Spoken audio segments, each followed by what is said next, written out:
Hello, and welcome to the second of the NIHR Dementia Researcher Midday Lecture webinars. I'm Adam Smith. I'm the Programme Director in the Office of the National Director for Dementia Research based at University College London. And today I'm delighted to welcome back Dr. Marianne Coleman. Hello. Marianne is a research orthoptist from the University of Surrey, and yesterday she joined us to share what happens to your eyes when you get older. The recording of that webinar is now available on our website, and today Marianne is back to discuss her research into what dementia has to do with eyesight. The talk will be around 20 minutes, and then we've allowed 10 minutes at the end for questions. If you'd like to add your questions anytime throughout the talk, you can do that using the Q&A button at the bottom. And then at the end, I will put your questions to Marianne and we'll record the answers live. So thank you very much, everybody that's managed to join us today. And Marianne, over to you. What's dementia got to do with my eyes? So I recently completed a research project on this topic, which was funded by Fight for Sight and the Royal Society of Medicine. This was something that a lot of people living with dementia said to me when I called them and their carers up to invite them to take part in the research. So what does dementia have to do with your eyesight? Well, I talked a little bit in the previous webinar about a number of different things that can happen to your eyes as you get older as part of the natural aging process, and how those changes can lead to a number of different age-related eye diseases, such as age-related macular degeneration, glaucoma, all of that sort of thing. Now, people living with dementia can experience unique difficulties coping with these kinds of problems with their eyesight. If you have difficulties with communication, then trying to tell somebody that you're not seeing as well as you normally do can be quite challenging. In addition to that, things like going to have injections for your age-related macular degeneration to treat that, or putting in your glaucoma eye drops, all of these kinds of things can be more challenging for people living with dementia, along with all of the other issues that come with living with that particular condition. So in general, to address some of these unique difficulties, the diagnosing and treating of sight problems for people living with dementia is quite important. But in some instances, these people are not always getting the access to the eye care that they should be having. So why does this matter? So there has been some epidemiological research more recently that has suggested that any form of sensory loss, sight, hearing, etc., can be associated with a greater risk of developing memory problems, and also how severe these problems can eventually become. So there is some research to show that there is some kind of a link between having problems with seeing and having risk of developing problems with your memory. So another thing that happens is that it has been said anecdotally that people living with dementia can have problems with judging distance, and these are quite common. So I've put that in as quotes because we actually don't know how many people living with dementia do have problems with judging distances. Do their difficulties with this get worse as their dementia progresses? We don't know the answer to that either. So why does having problems with judging distances matter? If you have trouble with that sort of thing, what's the impact on you? So if you have trouble with working out how far away something is from you, it can change the way you walk. So how low down is that step? How high up is that curb? All of those kinds of things. And so if you have trouble with judging distances, then it can increase your risk of trips and falls. And as we all know, once you've had one fall, you're more likely to have another and then another. Every time you have a fall, you can potentially end up in hospital. If you end up in hospital, that can sometimes be associated with greater acceleration of the progression of your dementia. All of these things, not so great. So basically, we want to try and reduce risk factors associated with falls. So what we would like to see would be, let me just check that we haven't had any issues with the, oh, right, okay, never mind. So basically, if you have trouble with judging distances, it can increase your risk of falls. That's basically the bottom line. So we want to try and reduce these risks. And as part of that, we wanted to explore a few research questions. So for example, Do people living with dementia struggle with judging distances? There's not been that much research into it, and the research that has been done with quite small samples. Each sample has used a different way of testing ability to judge distances. Maybe we should have something that has a look into this into a bit more detail. Also, the ways in which we assess vision for people living with dementia are all hands-off. They're very non-invasive, they're very simple things for people to do. Could these non-invasive and simple eye tests be helpful with monitoring dementia if that risk between having sight problems and risk of developing memory problems is such the case? So those are the two things that we wanted to look at as part of this research study, because we don't know very much about how people living with dementia see, how that can change over time, and whether those changes are related to their problems with their memory. Another topic that we wanted to look at is when you are looking at things, you are obviously using your eyes. When you're trying to remember things, that can also have an interaction with your eyes as well. So when you're trying to concentrate on remembering something, your pupil will get bigger. So this is a handy little trick that we can use potentially as a biomarker for dementia. When you're trying to remember a string of numbers, you end up with this curve here where the pupil starts to get bigger as the numbers are being read out. And then it gets to a peak when you're trying to remember as many numbers as you can. And then when you get told to repeat the numbers, the brain goes, oh, phew, I don't have to remember those anymore. And then the pupil starts to go back to its normal size while you're dumping those numbers out of your short-term memory. So we can use this handy little trick where the pupil gets bigger when you concentrate to potentially explore the impact of that as time goes on for people living with dementia. Because if you are having to concentrate more and your pupil gets bigger as a result, then for people with relatively early stage dementia, you would expect that they would have slightly more pupil dilation compared to people with normal memory test scores, because they're having to work harder mentally to remember what the numbers are. So early studies would seem to suggest that this, what we call the task-evoked pupil response, could potentially have an effect for people with mild cognitive impairment or people with early stage Alzheimer's disease. But for people who have been living with dementia for a little while, we don't know very much about how this could potentially change and whether the task-evoked pupil response would potentially alter as dementia progressed and you had to put more effort into remembering things. So we also wanted to look at whether the task-evoked pupil response could be a helpful indicator of dementia over time. So that's what we wanted to look at as part of this research. So the research questions that we asked as part of this research study are: for people living with dementia, do they have more trouble with judging distances? Is their depth of perception not as good as it should be compared to other people of the same age with normal memory test scores? Do their pupils get bigger during a memory task? And then last but not least, do changes in their memory test scores over time relate to any changes in their eyesight, their ability to judge distances, or their pupil responses during the memory task? So those are the three big questions that we wanted to look at as part of the research. So how did we go about doing it? So we had 48 people who were between the ages of 50 and 92, who had a normal memory test score. And then we had 24 people who'd been diagnosed with dementia in the last 2 years and attending Surrey and Borders Partnership services. We did a bunch of tests with them. So they volunteered to take part in what we call a longitudinal study, where we did 3 visits once every 3 months. So they were in the study for 8 months in total. We did a memory test with them. We did some simple and non-invasive eye tests to look at how well they could see, how well they could use their eyes together as a pair to judge distances. We also did a pupil size test with them. So we got them to remember 3 numbers in a row and then say them back. And they did that 3 times.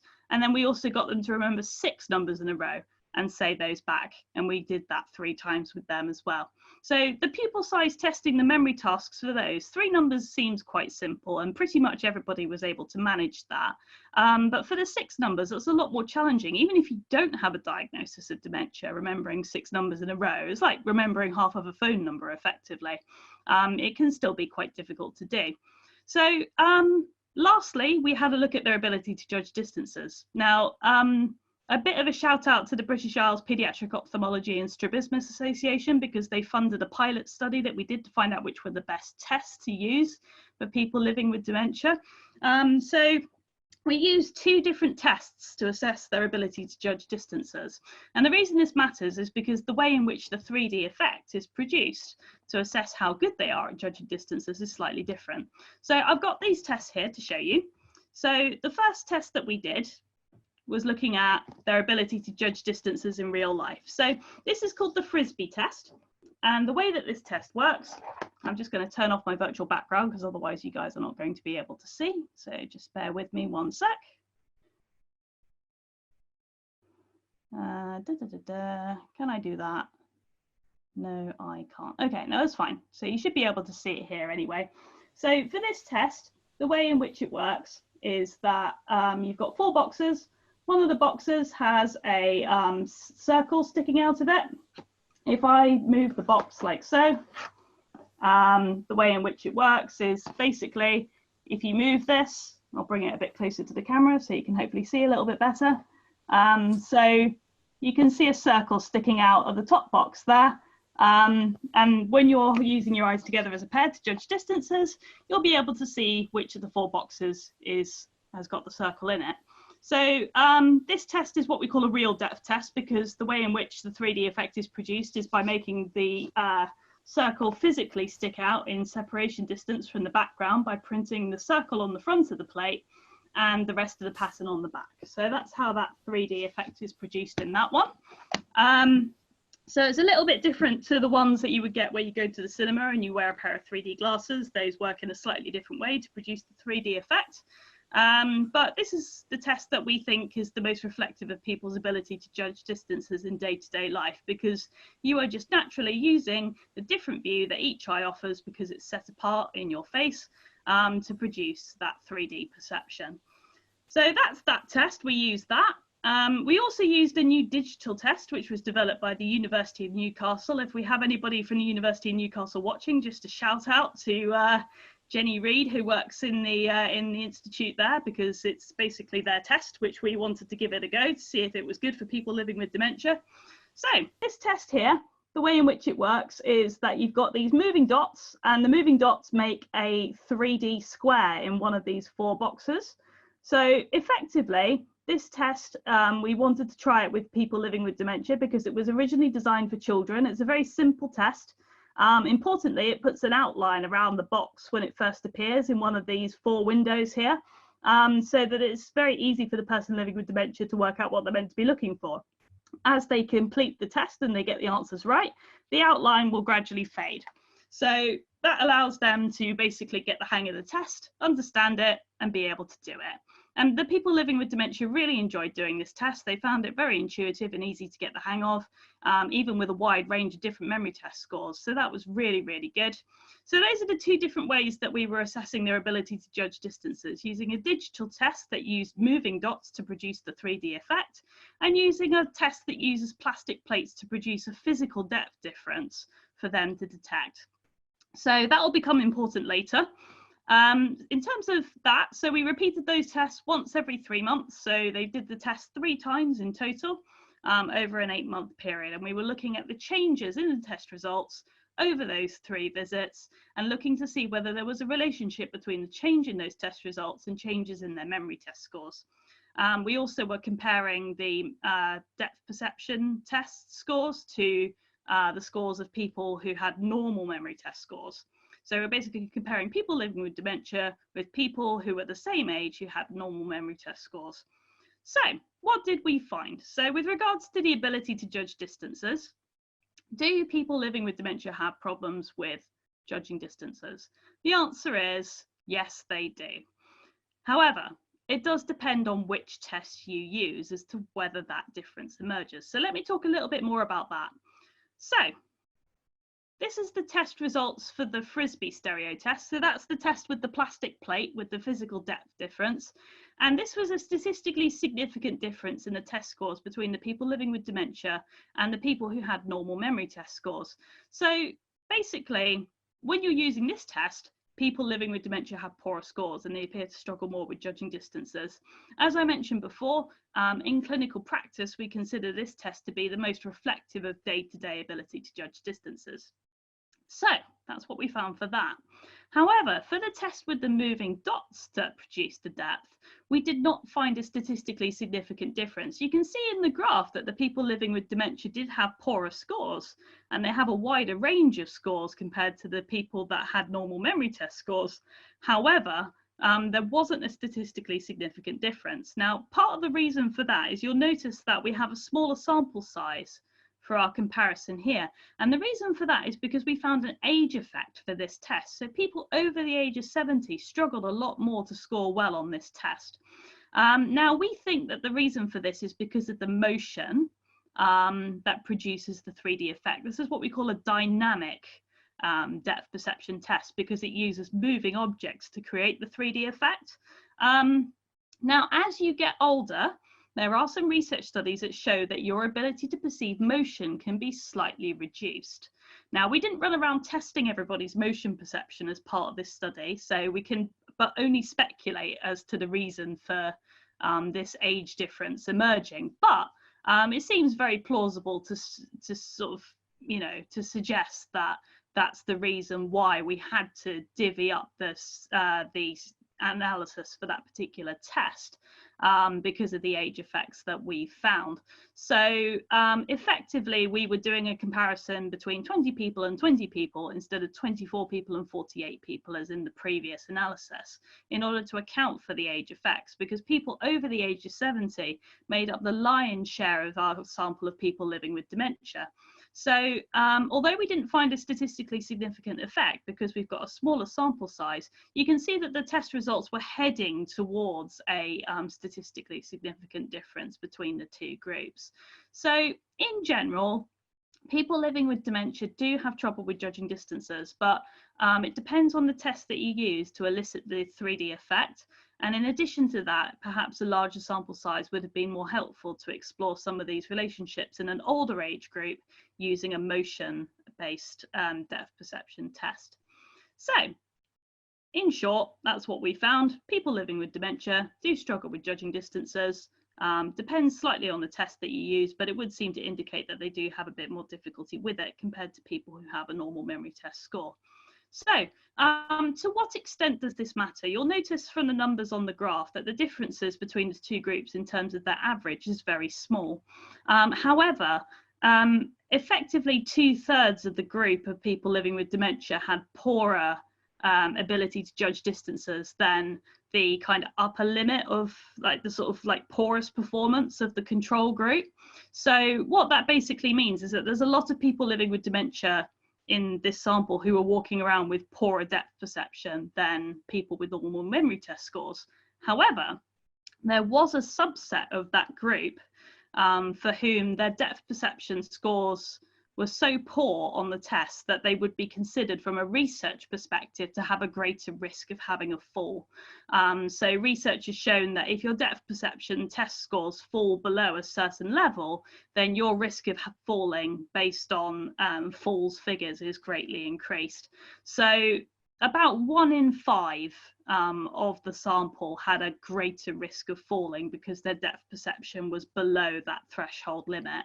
So basically, not everybody living with dementia is at increased risk of having a fall as a result of their impaired depth perception, but there are a number of people who would be. So moving on to the pupil findings now. So what we found with regards to this was we were looking for a difference in the task-evoked pupil response for people living with dementia compared to people with normal memory test scores. And we did find that, yes, they do. Their pupils do get bigger when they're trying to concentrate if they have a diagnosis of dementia compared to the people with normal memory test scores. So if you're looking at the pupil curve, remember as people are trying to remember the numbers, the pupil gets bigger, and then when they're asked to repeat them, the pupil drops back to normal size. So you can see that there's roughly about a sort of 4.5 to 5% difference in the level of dilation of the pupil for people with dementia compared to people without, who have a lower pupil curve compared to the people living with dementia, which is shown in blue. So what that basically means is that people living with dementia, when they're trying to remember numbers, they concentrate more, their pupils get bigger as a result. So here's an example from some live pupil traces from the people that took part in the research. So this was trying to remember 6 digits in a row, which is quite challenging.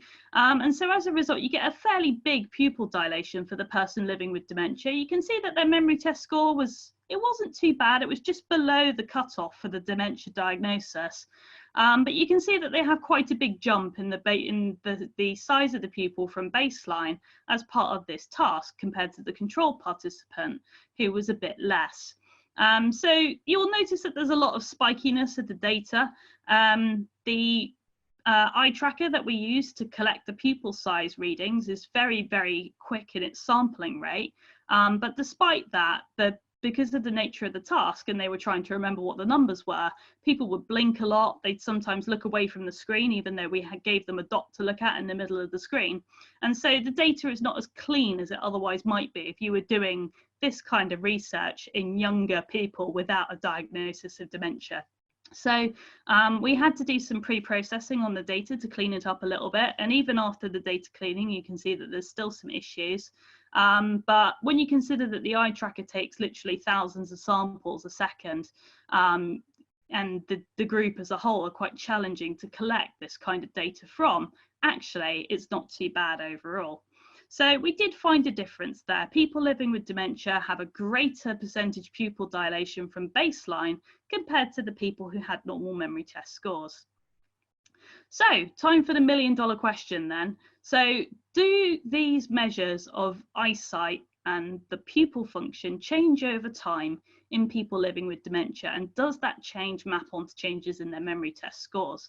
So, in order to establish that, we first needed to know exactly what was happening to their memory test scores over time. So, we did find that there was a deterioration in their test results on the memory test. So, on average, there was a 2-point decrease in the memory test score.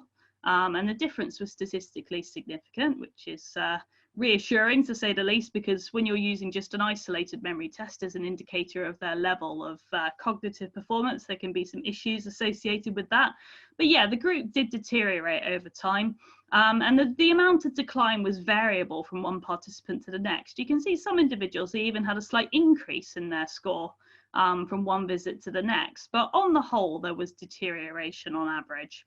So yes, people did find that there was a progression of their memory test scores over time.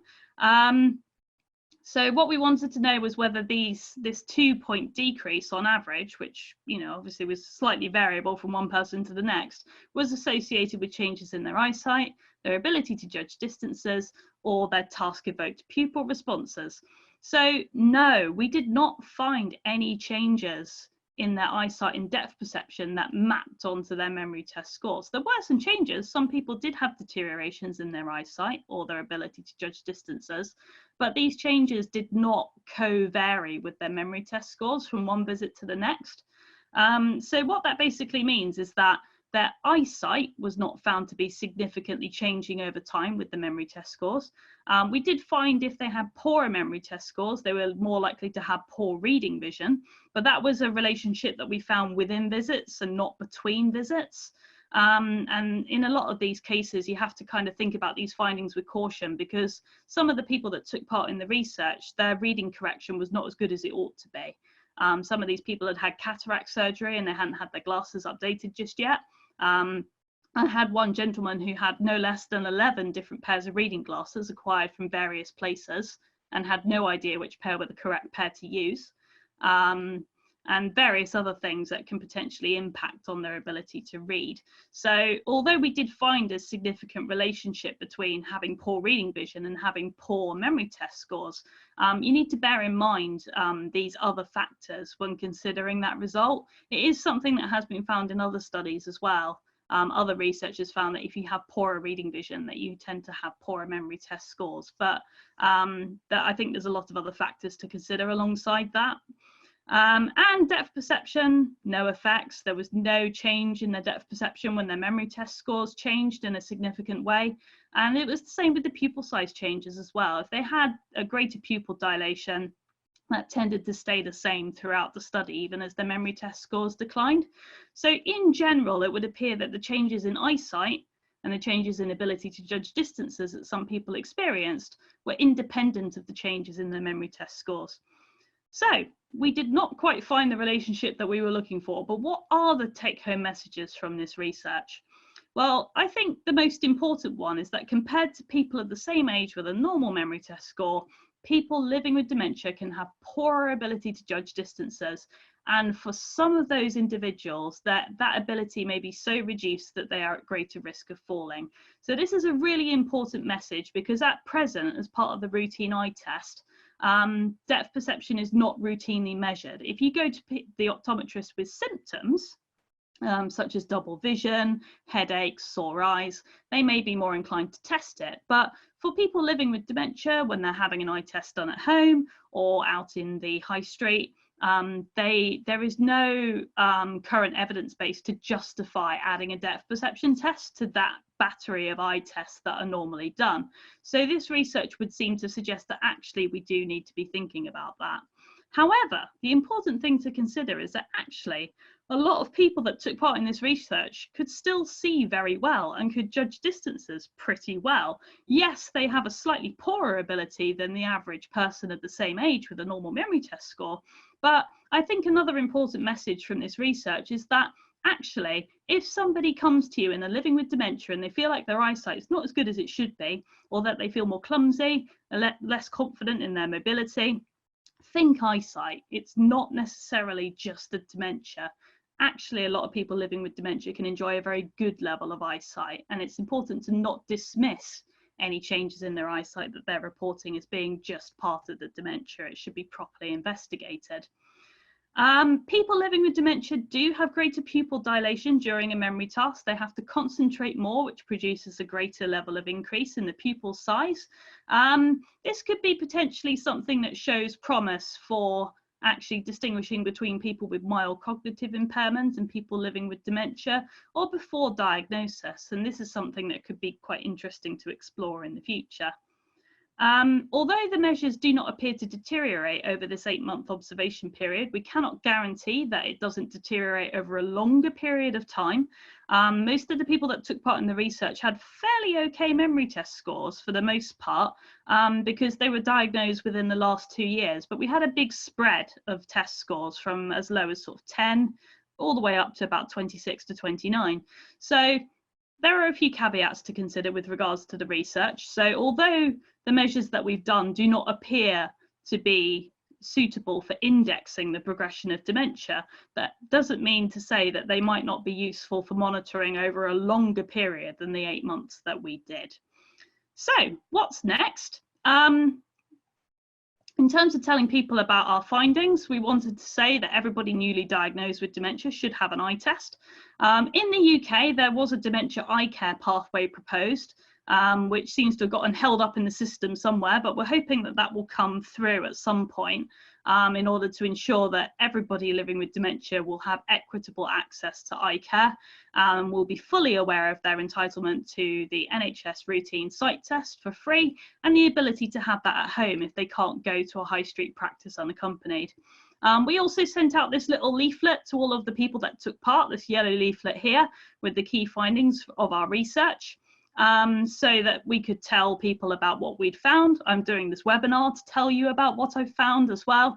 And overall, we're just trying to get the message out there to as many people involved in dementia care and eye care for people living with dementia as possible, that yes, people living with dementia do have more difficulty with judging distances. They can be at increased rate of having a fall, and therefore we should be including routine tests of ability to judge distances as part of the sight test for this group of people, and that we should just generally be a bit more aware of the kinds of changes in eyesight that people can experience when they're living with dementia. So that's basically my talk. Thank you very much to everybody that made this study possible, because it really would not have been possible without all of these people to help us. And thank you very much. Thank you very much, Marianne. Okay. Yeah, I have some questions to read by the looks of you them. do? Well, it's okay. I'll read the questions. We have a couple of questions so far. If anybody hasn't already posted their question, please do. So the first question is from Rihanna McCardle. She says, great presentation, Marianne, an important work. Just wondering what your thoughts are on looking at the relationship between discrete cognitive domains and eyesight characteristics. For example, perhaps working visuospatial abilities may explain worse depth perception and vice versa. There have been links found between vision and attention and gait in Parkinson's. Attention mediates the relationship between the worst vision and worst gait. Additionally, do you think looking at different types of dementia may hold some merit? Okay, yes. So we use the MMSC as our memory test. We do obviously appreciate a lot of the issues associated with doing a very global measure of cognitive function. I think it would be interesting to do a more discrete cognitive test, like the MOCA or perhaps the ACE, the Addenbrook's cognitive examination, because that looks at more components than just those that are looked at by the MMSC. So we had to make a bit of a judgment call with the choice of memory tests that we used. We could have used additional tests of things like executive function and stuff like that, but there was a compromise in terms of the duration of the testing that people living with dementia were willing to undergo. It's quite tiring doing all of the eye tests, so we wanted to make sure that the cognitive tests that we use were quick to administer. Also because the focus of the study was on people's eyesight and how that changed over time. We didn't want to do a very long cognitive test battery because obviously there is distress issues for the person living with dementia to consider as well. So that was the trade-off that we had. We did perform the Queen Square visuospatial perception test on all participants that took part in the research. They all passed, and they all consistently passed all the way through. So as far as that side of things is concerned, the people living with dementia that took part in the research did not appear to have any significant impairment in their visuospatial abilities at the time that they joined the study. With regard to looking at different types of dementia, we included people with Alzheimer's disease and vascular dementia in this study, but that was just purely the people that signed up to take part. And I think it would be interesting to look at other types of dementia. However, an important thing to consider is that in Parkinson's disease, there can be problems with coordination of the eyes anyway, as part of the disease, and separately from any atrophy of the areas of the brain that are involved in depth perception. So I think if you were to look at additional groups, you would have to consider those kinds of factors as well. Thanks, Marianne. Next we have a question from Sarah Gregory, which I think is, we may have already just addressed in the previous one. She says, thank you very much, this was interesting. Did you include people with dementia of all causes, or with people with AD? Sorry, and as you've just said, it was vascular and Alzheimer's. Yeah, and a mix of the two as well. She also asked, and do we know if pupil dilation may be specific to AD, or is it also seen in other causes of dementia? So this is a very limited area of research at the moment. So this is quite a sort of pioneering area, really. The studies that have been conducted to date, looking at pupil dilation, there have only been a couple of them that have actually looked at people with a confirmed diagnosis of dementia. And to my knowledge, there's only one that includes vascular dementia. So yeah, I think it is something that would be interesting to look at in more detail. I think again, this study demonstrates that it is possible using a simple paradigm to do task evoked pupil measurements in this group, and so hopefully the method would be helpful to other people that are looking to do research in this area. Thank you. James Fletcher has asked a question. He says, are you able to distinguish to what extent people with dementia's poorer depth perception is caused by psychological or cognitive impairment? It seems like there's quite a complex interaction between the two. Example, concentration and pupil size. Yeah, so in my clinical profession, testing ability to judge distances is part of our job. And we have a variety of different tests in order to achieve that. So as part of this research, we did some pilot work to establish which depth perception tests were the most dementia friendly. And so in our study, we picked tests that allowed us to use what we call controls to establish that the people living with dementia knew how to do the test and they knew what they were supposed to be looking for. So at the point of entry into the study, everybody that was living with dementia who took part were able to understand and complete the depth perception tests.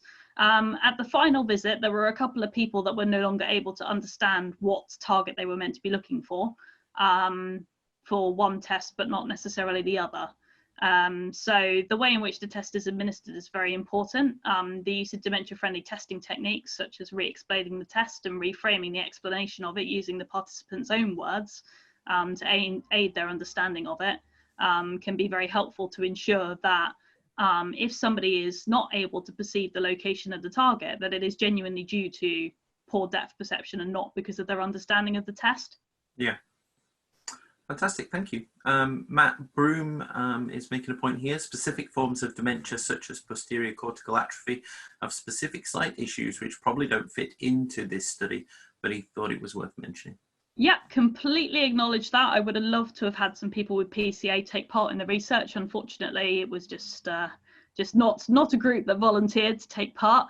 One of the things with posterior cortical atrophy is that this group of people can often perform quite well on the actual sight tests themselves, and it's their ability to use their vision for their activities of daily living that can be significantly impaired. As I mentioned before, we did do the Queen Square visuospatial perception test, which is obviously designed by UCL for use with people who have visuospatial difficulties in association with their dementia. So everybody that took part in the research passed the VPT when we first administered it. And they consistently passed that test throughout the study.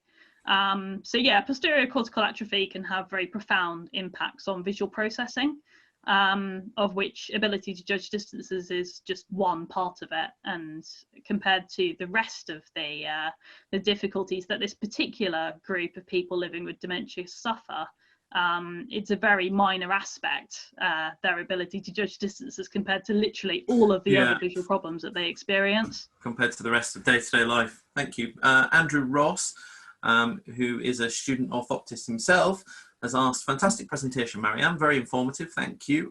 Quick question, would you consider the memory impairments involved in your research to be amblyogenic factors which should influence their visual acuity results? Right, okay, that does make sense to me. So basically Andrew's asking if there is any relationship between a developmental cause of sight loss and memory problems. There isn't currently any evidence to show that relationship at this present moment in time. It's not something that I can answer as part of this research, I'm afraid, because we excluded people with a history of squint or lazy eye as part of the research. The reason that we did that is because this is a childhood condition that can cause long-term impairments in ability to judge distances and ability to use the eyes together as a pair. So if we had included people with this particular childhood eye condition as part of the sample, then we wouldn't have been able to effectively explore changes in depth perception due to changes in their memory test scores. Yeah. So that's why we excluded that group from the research. Thank you. We've got one more question now from Sharon Springle, who I think must be in Cambridge somewhere. Thanks very much for an interesting, thank you for very interesting research. In Addenbrooke's eye clinic, we noticed that people with dementia have good eyesight, but are unable to remember to actually do a test like a visual field test. They see the stimulus lights, but forget to press the clicker. However, they are able to say light instead. Do you think sometimes the validity of any test for dementia patients is limited by the lack of cognition rather than any abnormality with eyesight? I think that's actually a great example of the kinds of adaptations that are necessary to enable people living with dementia to participate in their sight test. I think that's a fantastic example. Thank you, Sharon. of the kinds of adaptations that we as clinicians need to do in order to facilitate people living with dementia to take part in their eye test as fully as possible. So I had somebody who was taking part in my research who I was explaining to them one of the depth perception tests, and they said, "Oh, I'm so sorry, I'm just not getting this." And I said to them, no, it's not down to you to apologize. It's not your fault. It's down to me as the person testing you to explain the test to you and to demonstrate it to you in a way that is that you're able to understand it. And so I think when working with people living with dementia, the onus is very much on us as clinicians to work with our patients to ensure that they understand what they're meant to be doing, that you've demonstrated to them what they're supposed to be doing and what they're meant to be looking for, in order that they can participate in the test to the best of their ability. And if they do have such a significant impairment of their ability to take part, that we still have objective methods of testing to use. So for the Frisbee stereo test, for example, and this can be applied to a lot of different tests, if you show them a depth target, something that sticks out in 3D, it naturally attracts people's visual attention, and they will look at the target, and we can use that. We can use where they're looking as our way of telling whether they've seen the target or not. If they do it consistently, you can be fairly confident that they've seen it. And as part of my clinical profession, we test people with learning disabilities, people with autism, people that have difficulty with communication. And we can use these kinds of techniques to still ensure that people are able to take part in the tests and produce robust and reliable results. Yeah, that's fantastic. I've just realized that you were screen sharing through the whole time, so I'm slightly concerned about whether I could be heard during the recording. We'll have to see. I should have asked to stop that. We've got one, I think this will be a final question now, from Michael Bowen, who says the PROVIDE study team found that the visual fields test was one of the tests that people living with dementia often found more difficult. Yes, indeed. The PROVIDE study was a big inspiration for this piece of research. So it's great to see Mike watching. The PROVIDE study is where they sent a lot of optometrists into care homes and people's homes of people living with dementia, and in order to comprehensively test their vision. And it was that study which found that actually people living with dementia are at greater risk of treatable causes of vision impairment, like cataracts and out-of-date spectacle prescriptions and things like that. So this study is quite a landmark study because there has been such limited research into how people living with dementia see and the kinds of things that we can do to help them. Thank you very much. Okay, it doesn't look like we've got any more questions, so thank you very much, Marianne. We're really grateful for you agreeing to share your work both yesterday and today. If anyone has any questions, you can find Marianne on Twitter, and I think your Twitter name is @MP-Orthoptics.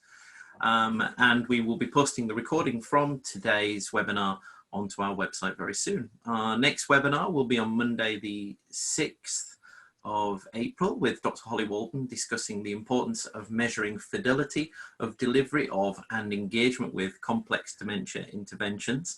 It's a bit of a mouthful. The recording from today and details on how to register for our next webinars and any future ones can be found on our website at dementiaresearcher.nihr.ac.uk/webinars. Our website's also packed with blogs and resources and other essential tools for career researchers, so please take a look. We also have a fortnightly podcast, which I'm sure you know about, which you'll find on your favourite podcast app by searching for Dementia Researcher. Finally, if you'd like to join us and present your own research as a midday lecture, please drop us a line using the contact page on our website. Thank you very much again, and thank you, Marianne. And thank you for hosting. Thank you.